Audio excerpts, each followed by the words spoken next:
Hello, my name is Patrick White, and we're here at the Los Angeles Film School in the heart of Hollywood with Director Brazil. Hello, happy to be here. Founder and creative director of rapboost.com. Right here, how you doing? Xspo. And owner of Penthouse 1050, Jamel Shareef. Hello. Today we're going to have a panel discussion on creative business development and creative placemaking, its cultural impact on inner cities and its surrounding communities. We're going to go down the line and we're going to introduce each of the panelists and they're going to tell you what they do. My name is Brazil. I go by Director Brazil. I'm a music video director. I've been doing it since I was like 10 years old. Grew up in Chicago. I've worked with corporate companies like McDonald's, Tide, Walgreens, Playboy, Verizon.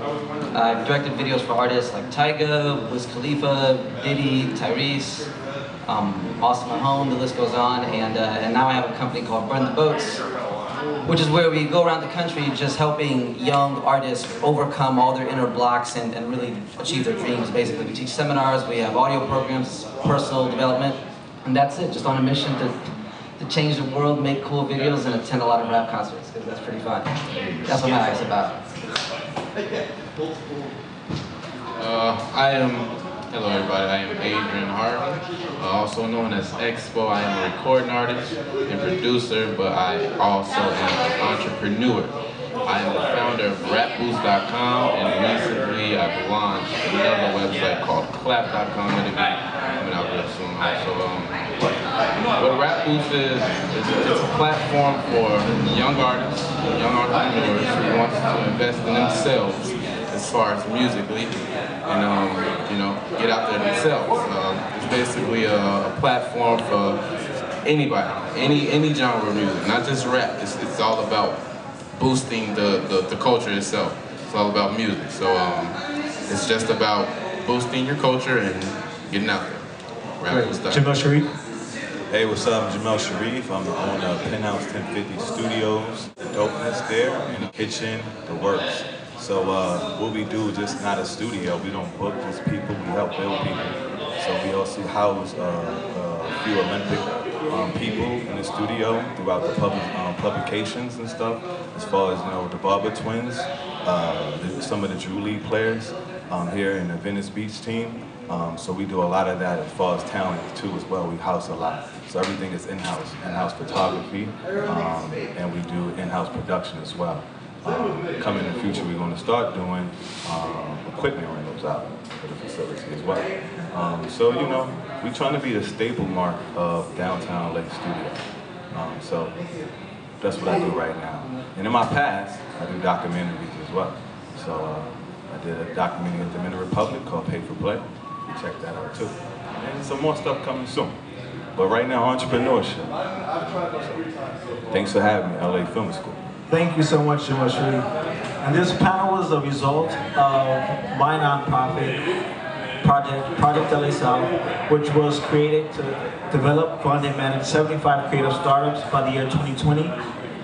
So I reached out to Director Brazil.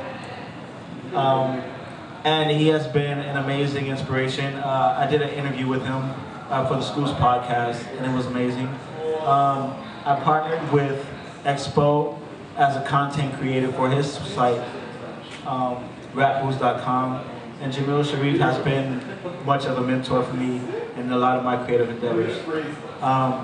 Creative placemaking is going to be our first topic, and what creative placemaking is when partners from public, private, and nonprofit and community sectors strategically shape the physical and social character of a neighborhood. Good. Let's start that over.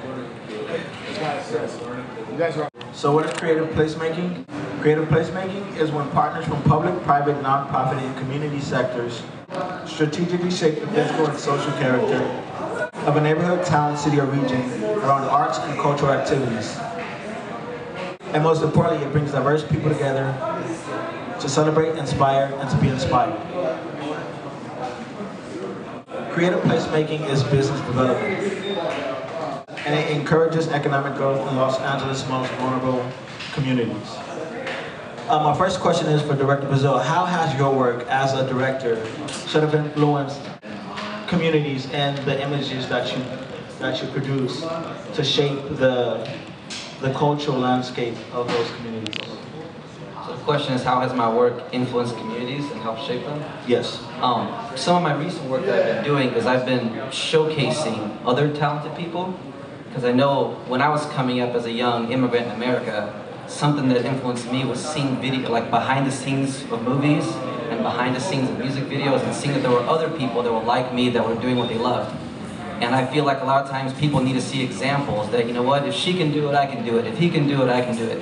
So a lot of my recent work, Patrick, has been in showcasing other talented people, because I think that a lot of times we sell ourselves short and we don't believe we can do as much as we actually can, and we need to see those examples of people that can also break through their limitations. So that's really been my focus lately, is in showing other talented people and saying, you know what, look, this guy over here starting a website, this guy's got his own studio at downtown LA, he came here from Brooklyn. It's like, there are people out there that are doing great things, and if we can see them doing that, it'll help see that in ourselves. And I guess that's my answer there, is just showcasing that anybody can do it. It's finding people that are doing great things and really showing that to communities. Great answer. And for Xspo. Just to pick up from what Director Burr was saying, it's pretty much about showcasing other talent. And based off rap groups, that's exactly what we want to do. We want to showcase other talent, but in a professional manner. We want people to invest in themselves to become the professionals they want to be. Yes. So that's what I look at also for rap and stuff. Yeah, everybody's saying good stuff. Yeah, that's what's up. But the main thing I feel with people is I'm kind of old school, so you know, a lot of people don't own what they do. And they don't tell the truth of what they do, and they don't tell the truth to themselves. And then you gotta start there first, being creative, because basically owning what you do and knowing what you do, and not knowing and asking to help and try to build that person that you want to be first before you go into doing something that you want to do. So that's really been my thing. And a lot of people, creative people, just can't be creative in house and in the house. You gotta be creative and do the work outside the house and get action to it. So that's been my thing. So I'm like a little dumbfounded to a lot of positive talk when there's no action. So creative placement and what he's saying and fun showcasing, a lot of people don't take advantage of opportunity when people give it to them, when they showcase them. So now when people showcasing somebody, it's also, they don't do the work themselves, they don't appreciate it. You know, they don't appreciate what other people do. So what I do at Penthouse 1050 is, people gotta do the work. They gotta meet me halfway. You know, when they meet me halfway and I still do the work, if they don't come on time, I don't work with them. You know, if they don't meet me halfway, I don't work with them, because you gotta do that. So that's one of my things too about creative placement, being creative and being in a place. I have a mindset to do this. Any business, entertainment. And to take action. Yeah, take action. And to actually put it into reality. Yeah, so. That's kind of what I wanted to integrate with my nonprofit, Project LA South. It's an integrated marketing system. And aside from creative placemaking, another element of that is a green initiative, which is a partnership between hospitality locales. And what I wanted to do with that was sort of marry the relationship between communities and how we can partner, boost and encourage economic development. So with this panel, we're bringing these very diverse, different panelists together. A director, a content creator, a property owner. It was the very elements that were sort of needed in order to give an example of an ecosystem in which I was trying to create. And it was my understanding of what creative placemaking was and how it can coexist to change the mindset of a lot of individuals who may not know how to get to where they want to be and who want to get there but may take alternate routes to get there. So what I did was like, how can I, aspire to be great like some of the artists that I see on the television screen? And how do I make these two pictures come closer together? And as a result, it was a conflict, and this needed to be settled. And the birth of that was Project LA South and creative placemaking. So it's not just a nonprofit. It's really this thing that is sort of integrated, and it coexists together, and all these elements are able to live only together. So that's what it is, and it's been like sort of a godsend attending the LA Film School. Here in the Art of Hollywood, it's like I'm living my dreams every day. Sorry to take up so much time from the That's other cool, panelists. man. So that's how I really believe that creative business development would, come together and help strengthen communities. It's possible that, a kid from South Central could attend a private institution, a creative institution, such as the LA Film School, and see their dreams on, the big screen, and, have a discussion with one of their favorite directors, or have a partnership with a content creating platform, and also, be mentored by a person who owns, real estate properties. So that was my understanding of what creative placemaking was. And through that, it creates multiple jobs. So can you tell me how creating jobs has been for each of you and in your respective fields? Sure. I believe the topic we're talking about right now is how creative placemaking and business development can create jobs annually. This is a topic I think we all feel very strongly about, because the traditional understanding of what a job is like you go to the store or you go to a restaurant or something, you say, hey, are you hiring? They say yes or no, you get an interview, and that's the end of it. But creative jobs have a completely different flow to it, because when you're creating, you're literally it's just about you bringing value to the table. And what one of my mentors, you said you had a lot of mentors growing up, I did too. One of the strongest things I heard growing up was that you should work harder on yourself than you do on your job. Because if you work hard on your job and you get fired, you could lose that job. But if you work hard on yourself, you become more valuable, and you can bring more value to the next client. And I think that when you have a creative environment, when you have a filming location, when you have a website, you are creating much value. You don't have just one boss, you have several clients, right? If you're a musician, if you're a photographer, if you're anything creative, your job is not to say, what can I get from the world, like what can I get from this company? Your job is to say, how can I give?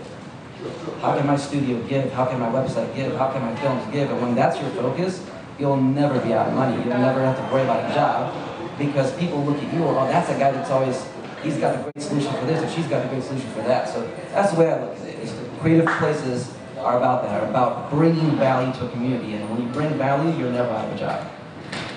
Yeah, that's true. A lot of people, chime in, a lot of people don't know how to do business. I'm a great negotiator. So the thing about it is, I negotiate my space for the person who coming to look at the space. Why? Because first, they don't know what they're doing. They never been in the business before. So building business relationship is very important to me versus money. Because money is somebody that come do an event or do a photo shoot or do a video shoot one day, and I treat them like, okay, you're booked and you're gone. And I want long-term money with this client. So I don't want one-day money, and some people treat you just like that. And if they really was into production or really into filming or anything creatively have to do with the space or have to do with any type of business, you want to keep friends like that. And you should be thinking long-term, not short-term, with any clients who have a position that can benefit you. So that's a lot of things too people do here in LA. I say get out of LA Film School and just be a house here, sleep here, but you wake up, man, go out and see what's LA about.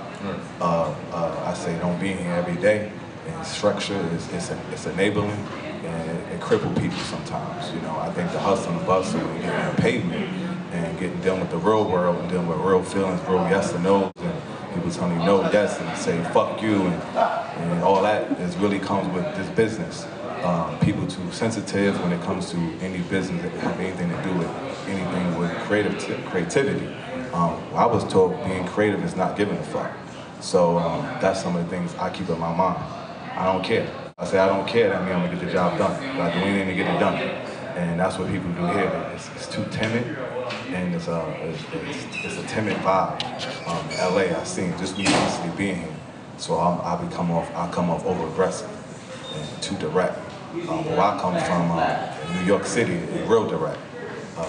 So that's one thing I would keep in mind is building business, is being frank with people and telling the truth about what your budget is or what you want to do, anything. And people will work with you. That's been my experience so far since I've been in April. And when I came in April, I didn't own the studio. I made an opportunity for myself to own the studio. I seen an opportunity. How have you been able to sort of utilize your space in a climate like downtown Los Angeles to sort of promote, economic development and, creativity aside from the business aspects of it? Oh, okay, creativity. I do business with everybody in the building and the neighbors. So I'm inspiring and I'm creating people. I'm creating awareness. That's first thing I think would be creating awareness and creating that type of thing is aspiring by showing You need action. people literally in your building where your studio's at, right? You work with everybody. I work with everybody. I work with my neighbors. It's like LA Film School, like I know everybody next door. The subway owner, the guy at $7 grand, the guy that own loft, the next door. You gotta know people, you gotta know your surroundings. That's why I say you gotta get out. That's one thing about being creative, is being creative in your surroundings and knowing your surroundings and how you can facilitate people and use people for putting together the pieces. It's been my good thing, my strong points, putting together the pieces. So, and see how you use people. How can you use people and be direct with them? So your venue is like directly in the heart of downtown Los Angeles. Yeah. So how have you been affected personally by, the art walk, and how do you plan on sort of, making your own cultural staple, in regards to participating in activities such as those? By getting the website up. The website brings bigger awareness, the mass awareness. I want to do artwork, I want to do everything. It could be a staple in downtown LA, like MTV is in Times Square. So that's the type of vibe and notoriety I want to bring to the studio. If I may say something, because you caught my attention with something you said a second ago about how you want to make sure you can use people. Yeah. And I feel like sometimes people have a bad connotation to the word use. Getting the use is a bad thing. He's using you, she's using you. The way I look at it, and this famous quote I heard once, that if you can't be used, you're useless. Right? To misuse somebody, to abuse somebody is bad, but everybody should be useful. And what I love about what you said is that you make use of everybody. And you put together something bigger. And a lot of times we get to thinking that we don't have what we need. That, oh, I need this connection, or I need this money, I need this equipment. If you just look around you, if you just look at your neighbors and actually took time to understand who's next to you, you have way more resources than you think you do. Definitely. Like, for all you know, the crazy lady that lives next door's son, like, owns a major whatever the heck, and you invite her over for tea one day, you'll figure that out, and you won't know that until you know your surroundings. So I love what you said there. It's a great point. Definitely. Everything you need is all around you. You just got to use it. So I just want to say that. Did you have anything to add, Xspo? I'm sorry? Did you have anything to add to that? As far as jobs, creative jobs, working with rapboost.com, creative jobs I've been able to provide for people. It's such things as like doing street promotions or possibly even blogging with the site. Jobs like those, the type of people I look for personally is people who's going to actually do it and not just stand, people who's going to do it. I need you to be blogging every day. I need you to be blogging every hour. If you're going to street promote, I need you to promote every second. I need you to be out there. We need people that works hard, and that's what it's about. And what was your inspiration behind the site rapboost.com?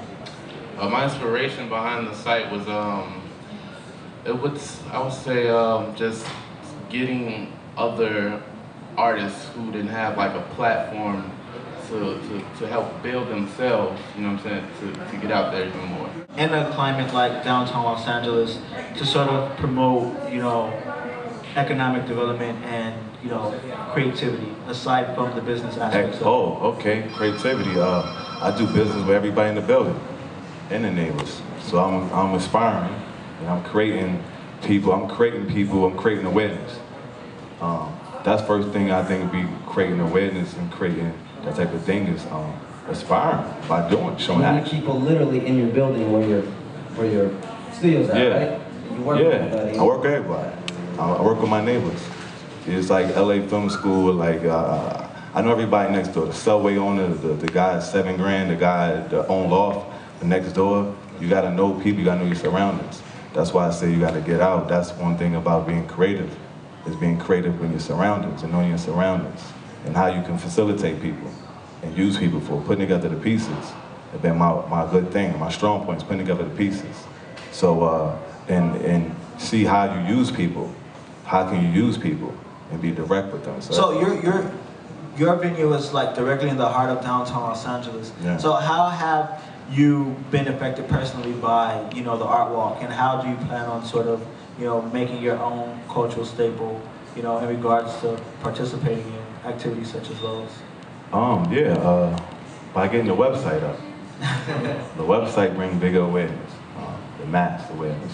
Yeah, I want to do artwork. I want to do everything.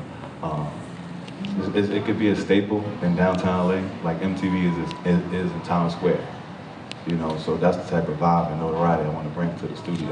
If I may say something, because you caught my attention with something you said a second ago about how you want to make sure you can use people. Yeah. And I feel like sometimes people have a bad connotation to the word use. You think the use is a bad thing. Oh, No, he's using you, she's using you. The way I look at it, and there's a famous quote I heard once that if you can't be used, you're useless. Right? To misuse somebody, to abuse somebody is bad, but everybody should be useful. And what I love about what you said is that you make use of everybody. And you put together something bigger. And a lot of times we get to thinking that we don't have what we need. That, oh, I need this connection, or I need this money, I need this equipment. If you just look around you, if you just look at your neighbors and actually took time to understand who's next to you, you have way more resources than you think. Definitely. Like, for all you know, the crazy lady who lives next door's son, like, owns a major whatever the heck, you know, and you invite her over for tea one day, you'll figure that out, and you won't know that until you know your surroundings. So I love what you said there. It was a great point. Definitely. Everything you need is all around you. You just got to use it. So I just want to say that. Did you have anything to add, Xspo? I'm sorry? Did you have anything to add to that? As far as jobs, creative jobs, working with rapboost.com, creative jobs I've been able to provide for people. It's such things as like doing street promotions or possibly even blogging with the site. Jobs like those, the type of people I look for personally is people who's going to actually do it and not just stand, you know what I mean? People who's going to do it. I need you to be blogging every day. I need you to be blogging every hour. If you're going to street promote, I need you to promote every second. I need you to be out there. We need people that works hard, and that's what it's about. And what was your inspiration behind the site rapboost.com? My inspiration behind the site was, I would say, just getting other artists who didn't have like a platform to help build themselves, you know what I'm saying, to get out there even more. That creates jobs right there. Because you're giving artists a platform so they can build an audience, and their job is going to be the artist. Yeah. So literally the whole purpose of your website creates jobs, right? That's it. That's beautiful. That's amazing. We're going to move on to part 2 of our discussion on creative placemaking and business development. The second part of that is creative business development promotes cultural activities and economic development in the performing arts, theaters, art galleries, farmers markets, and festivals. So, Brazil, what are some ways that you sort of integrate what you do into like social responsibility? Or is there, are you socially responsible when it comes to, you know, directing? Although it sounds like, you know, you're a director, you do what you do, you're an artist. Are there some like elements of, you know, being socially responsible? Well, when I first started directing rap videos, working with like the Tigers and the Wiz Khalifa's and those people who I do like the music, there was only so much I could do with booty shaking and crazy stuff in the videos, right? They only go so far. And I still like to do videos with fun songs, but now I really try to work with artists that have more of a purpose and have a positive mindset. Like right now we're doing some shoots with Trey Songz right now, and when I was introduced to him, I studied him. I looked at his Instagram, and he has a lot of really positive clips on there. There was one clip I really loved where he was doing an autograph signing, like when they go to Best Buy and sign autographs for everybody. There's one little boy, he must have been like 8 years old, he came by and he was like, Trey Songz, I want to be just like you when I grow up. And he was like, no, you're going to be better than me. You can be way better than me, you can be way more than me. And the way he said that, I got chills hearing that. And I was like, that's a guy I want to work with. And that's why we're doing shoots with him, because you can still do entertainment, you can still do fun stuff, but have some kind of responsibility to it. Because at the end of the day, we are influencers. We influence the next generation of young men and women. And I think we need to take into account what impact it's having. Yeah, that was sort of like the angle I was going for, because I mean, I truly believe, like, as a director and as artists, as filmmakers, we are like the curators of society at largest, you know, perception of a lot of things. How do you, with rapboost.com, use your site as a platform to put out messages that are not sort of cryptic or toxic, you know, that are sort of promoting positivity and what you're doing, because as a content creator and as an owner of a platform, that's pretty amazing being, you know, like African American kid and who started a pretty interesting website, who could possibly be biggest, you know, global grind with Russell Simmons. How has that been, and what are some of the like guidelines or moral faculty that you check when you sort of, you know, create content and when you're doing that? It's been pretty good. Before Rap Boost, I was real into marketing. So I started off with marketing as far as like e-blasting, just getting promotions out there. It's all about advertising first thing. After going through with the advertising and marketing, I eventually came up with a Rap Boost. NewHipHopNow.com. I used to run a site called New Hip Hop Now. New Hip Hop Now, yes. And then after that, I transformed over to RapBoost.com. Since then, I was able to make connections with people such as Patrick and Jamel, and establish things like events for just let's say like youth, us people, come out there, free events, and you could just vibe, you know, have music, you know what I'm saying? Listen to music. Music is what I'm all about, and it helps us grow. So at the end of the day, it's all about giving good music, you know what I'm saying? Giving the youth something positive to listen to, and something to look forward to at the end of the day. So would you say that, you know, in the creation of, you know, your various platforms, was that sort of a deterrent from actually engaging in, you know, violent activities or becoming a victim or following the path that many youth or African American and Hispanic youth do fall victim to, when they don't have the know-how or the resources, or don't see the resources that are readily available to them? Like, would you say that being a content creator and, you know, deciding to, you know, integrate, you know, the images that you saw around you and put it on the platform, would you say that was a deterrent from, like, you know, actually, you know, falling victim to, like, you know, going down the wrong path? I wouldn't say it's similar to going down the wrong path. I would just say, as far as posting content, I like to post what's true. You know what I'm saying? So I like to get. So has the act of actually, you know, being a content creator saved you from falling victim to the streets? Okay. Yes, yes, 100%. Finding myself at home most of the time, sitting on the computer and designing websites and doing logos and graphics here and there did keep me out the street. It did. And if there's any way I could help somebody just like me, the youth, the young, that's exactly what I'll do. I'll find, you know, establishments where kids can come in and learn a computer, learn how to design, learn how to build a website, and things like that. So That's great. I can help them. I mean, and I just want to ask Jamel, how did you actually get into venues and using them for creative purposes? And how has that sort of played a role in your life? First of all, it's a hustler. I'm a hustler before any producer, and not a hustler like a street hustler. That is my past. But a hustler is just a go-getter and a grinder, and who make no excuses. So I'm excuselessness. I don't got it, that's a word. I don't have no excuse for it. I have all to get up and all the 7 o'clock get up, I'm getting up at 7 o'clock. No excuse. Why shouldn't I be? So that's first. How I came about it was somebody else's opportunity, to be honest with you, that I tag team on with. He couldn't do the work. He complained and he whined and he made excuses. Excuses don't get the bills paid. Excuses don't get clients.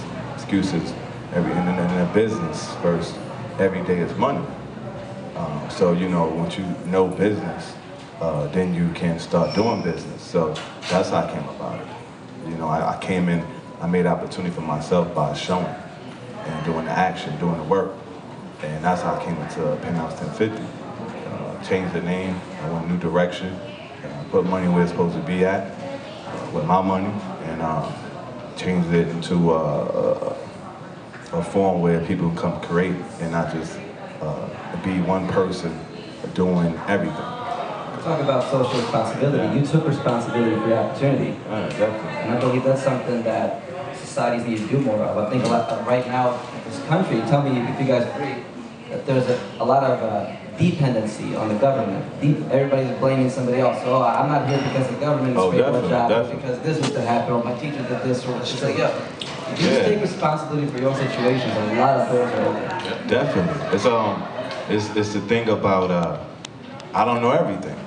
I don't know. So La Su says that you don't know. You say you don't know the power and you don't know it. Like I don't know. So powerful. So the thing about it is people who do work and know how to work a camera. I know how to work a camera, I know how to film, but I just do what I do. Somebody else will film who's better than me, film. Somebody else do photography who's better than me, do photography. That's what you do. And I facilitate. So at the end of the day, I do my job. And I had a photo shoot late night with a female, and I filmed her, and I did a photo shoot, turned out great.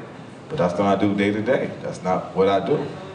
So the thing about it is, that's the team. If I don't know how to do marketing, I say I don't know how to do marketing, I need somebody to do marketing. I got two publishers to do marketing. If I don't know how to do it, I'm going to find out who knows how to do it and who knows how to do the best job at it. That's it. That's all about it. You know, people don't have the pride, and they don't know how to say I need help. That's the thing. I'm reaching out, I need help to get stuff. Closed mouth doesn't get fed. Yeah, that's all. That's all to it, man. You know. Okay, I would like to switch gears here. I would like to direct this towards Brazil. What is I Will Burn the Boats? And being that this is at the Los Angeles Film School, I felt that it was sort of this perfect mission. Can you explain what I Will Burn the Boats is for us? Sure. Burn the Boats is something I started about a year ago with my friend John. The actual term itself, burn the boats, comes from Alexander the Great. If you guys have ever heard of that guy, when he was going to conquer Persia, he landed on the shores with his men, but they were greatly outnumbered. And they were about to get taken, and his men wanted to get back on the ship and go home. So he said, let's burn our boats down. They're like, why? As soon as he burned the boats down, they're like, well, how are we going to get home? He said, on their ships when we win. It's basically getting rid of plan B and putting all your efforts on plan A. If you want to take the island, you burn the boats. There's no going back. You say, I'm committed to being here, and I'm going to make it happen. It's like, and I can say that in terms of like, you burn the boats to come to LA, you burn the boats to leave Chicago, right?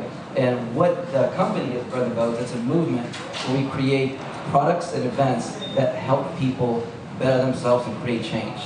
That's plainly what it is. Right now, if you go to iwillburntheboats.com, you can buy an audiobook that I wrote that has 4 sessions in it. It's called Design Your Destiny. It's the programming to where I literally understand the science of change, and I can help you reprogram yourself to get rid of bad habits, to understand why you do what you do, and how you can do it better. Because, you know, we aren't hardwired to our past. Our past is not our future. And if we keep believing that everything we've done is all we're ever going to get, then we might as well stop now. You know, we can all create change. We've all had that day where we said enough is enough, and I'm leaving here, or I'm quitting this job, or I'm leaving this relationship, or I'm starting this company, right? There's always those moments that create change and breakthrough in people. And I wanted to study how to design those moments on purpose, to not wait until life happens to you. To just believe that it's all happening for you, and to be a director of your own life. So that's what Burn the Boats is. It's a movement and it's a project to empower people to design their own destiny. Not positive thinking, not you can do it, but it's teaching things like state management, how your body, your focus, and your language affects how you feel. It's teaching things like the human operating system, the 6 needs that we all have. Right? Like everybody operates by 6 needs. You need certainty, you need variety, you need significance, you need connection, you need growth, you need contribution. That's what everybody needs, but there's different orders to them. So when you're doing a deal with somebody or you're negotiating, you understand what needs they have and you negotiate with them based on their needs, not yours. Things like that. It's very strategical, scientifical things on how you can create breakthroughs in your own life and your business, and that's what the project is. Burn the boats. It's get rid of plan B and make plan A work. Sounds amazing. What's up? Dope. Great information. All right, now we're going to have a Q&A. Anyone in the audience have any questions for any of our panelists today or myself, just go ahead and fire at us. Anybody? Any questions? When you talk about social contribution, what Brazil was saying, what inspired you to come up with that? Like, did you see a lot of people struggling, or a lot of people that you knew that weren't moving forward? Thank you, great question. So the question he asked, if the camera didn't get it, was what inspired me to do a project like Burn the Boats. And I think we all might have a very similar inspiration here because I feel very fortunate, very blessed to be doing what I love for a living. I get to travel the world and work with people that inspire me, but I'm not special. I'm not more special than anybody. I just took a special interest in improving myself. And when I was young, I had mentors like you did who gave me everything from Robert Greene to Robert Kiyosaki to Donald Trump to Tony Robbins to Les Brown and everybody in between. And I read all these things that really helped me improve myself. Because I used to be afraid of public speaking. I used to mumble all the time when I talk. I had all these things I needed to get over. I used to be afraid of so many things, and there were books that helped me change. So what I did is I took the best stuff that I learned from all these books and reworded it in a way that makes sense to people our age. And that's what Burn the Boats is. It's basically like a compilation of every useful thing I've ever had and made it here because I believe in people. You know, I believe people can do so many great things, but everybody knows something you don't. Like you, Jamal knows something I don't. You know something I don't. Everybody here can teach me something, right? And that's my mindset. Whenever I meet somebody, I believe that they can teach me something, so there's always something to learn. So I created Burn the Boats simply just to teach what I've learned. And hopefully as I learn more, I'll partner with other people and share that as well, because we can all grow. It's not, people don't win on accident. People who are running the game, people who have successful companies, who are, you know, major filmmakers, they're not doing it on accident, they're doing it on purpose. You know, I'm in the room with these creative directors and these like award-winning people, and everything is on purpose. Their emails, their text, how they shake hands, how they walk, the tone that they use. You know, like everything, people win on purpose. It's not an accident, they're not chosen, it's not luck. You know, so I want to figure out how they win on purpose, like you said, you know, and just learn from the best and do that. You know, it's not a lottery. Everybody can win if we just figure out what the winners are doing. And that's what inspires me. That's why I love hearing the stories of these gentlemen right here. Like, everybody has something. I'm sure, you know, growing up in Brooklyn, you learn so much from dealing with the real world. Oh my God, in New York, when you deal with somebody, they're like, wow, they're in your face. There's a whole other way of doing it. And that's a skill that you learn. Yeah, it's a skill, but the thing of, yeah, it's a skill, you're right. And the thing about it, first, what I started out first is having, I'm already successful. Because my mindset, in my mind, I'm successful. That's first. Obtaining that thought of success already, not from the physical and the money and the materialistic things. Is disattach yourself from it because it's not important. What's important is just you and the energy and how you transfer your energy and vibes to this type of world we live in. So people so structured. That's why I said LA Film School is dope. The real world is out there and it'll break you down, and then you need to get broke down because you protected. People so protected. And I'm not, I'm me, I'm direct, my cards on the table, you know, and once people know my hand, you know, I know their hand, that's how I like to deal. I deal with the cards up, I don't deal with the cards facing away from me, so I know what I'm dealing with. But as long as they're here, might as well get as much as they can from LA Film School. Yeah. Use every single resource they have. You definitely do that. Don't forget to walk down Hollywood Boulevard and shake some hands too. Yeah, you shake hands, because I'm hungry, I'm still hungry. And at the light, I'm like, hey man, excuse me, here go my business card. I have a studio. Because it's the best thing. I want everybody to know about it because it's the best thing. So if it's not the best thing to you, you're directing, you're filming, or you work for a non-profit, you got a website, you want everybody to know. Check it out. I love that. That's it. I really do. Yeah. That hustle is so important. Like, you got to. Success. They don't know what you do. You got to own what you do. And you got to know, you got to have at least 10-second keywords to summarize what you do. I'm all over the place because I'm trying to get it together. But the thing about it is, if you were a producer, before I got the studio, I was a producer. I did 2 reality shows, one in Atlanta, one in Ohio. I produced. So the thing about it is, when I was in Atlanta, I said, I'm a producer. When I touched down in Atlanta, I'm a producer. And that's it. Not nothing else. That's what I'm doing here. And I went there and said, hey, you know, I'm Jamel, Shareef, I'm a producer. And I own it, and they felt it, and they facilitate, and they did some work with it. But I was seeing anything. I stole them on, like he said, the body gesture, what you do, and the confidence, and knowing the key words to make people believe what you do first. Without showing. That's the key. They can believe what you're doing without showing. Because since I came out, I ain't show nobody nothing. And they give me their money, and they rent the studio. They don't know if I'm there, and it's my studio. I'm black, man. You got the studio. You gonna take my money? They not thinking that. Some do. But they don't think that. They give it to me. I get the right paperwork, I say the right words, and they out the door. I'm doing business. Like, I landed gigs without people ever even seeing my work. Just by the way I talk to them. Yeah, and I'm like, don't you want to see my work too? Like, what if I suck? And they're like, no, you don't suck. You better do be it. speaking. Yeah, definitely. You gotta have the tools too. Do it. If you don't, I don't. I don't have it. You know, that's the thing. You know, because you start doing too much and you start getting overwhelmed and burnt out. So you definitely got to be truth, man. And do real talk. Real talk. You got to speak up. Before I speak up, I'm single. So when I see all these ladies here, I'm leaving out here getting numbers. Why? Because I'm single. And I love the ladies. Why? Because I see them. I'm not going to be closed mouth about it. I'm talking, you know. And she say, hey, how you doing? Like her in the back, how you doing? Yes. You stay around long enough, I'm getting your number if you sing. That's what life's about, you know. You got to do that. You can't be closed mouth. When I was in Atlanta, I was doing a reality show. I didn't know nobody. But I did a whole cast. I cast the whole show. Why? Because I was persistent. You come in, you sell them on. That's all. If they pass you the ball, you shoot. Yeah, that's all. Ball's in your hand, you take that shot. Don't be like, That's all. I used to do casting with Lissy Terrero and Jesse Terrero. I did casting with them. So at the end of the day, you know, I used to be casting, and models come in and they say, she say, yeah, I see a resume and she say she dance or she sing. And I say, oh, sing something. She say, oh, well, I'm not singing right now. Okay, bye. That's how we do in New York. Okay, bye, go. Because if you sing and I say sing, and you had the cast, and then you sing, you should sing. Oh, no, okay, can you dance? Oh, dance right now? Yeah, right now. Yeah, right now. Dance right now. You know, I was in New York and I come in this, when I came up and I was in New York and I go to castings or whatever I was going, I was pursuing modeling my real nice day. So in the day, I come in the room and they say, take your clothes off, put these on. You don't say, what? Take my clothes off. You go, all right, what you want? And you naked, putting on clothes. So a lot of people here, they like, oh. So it's like a different vibe here that I'm seeing. And look, I've been here since April, the first week of April. And it's not even a couple of months, you know. So, you know, the thing about it is, it's real talk.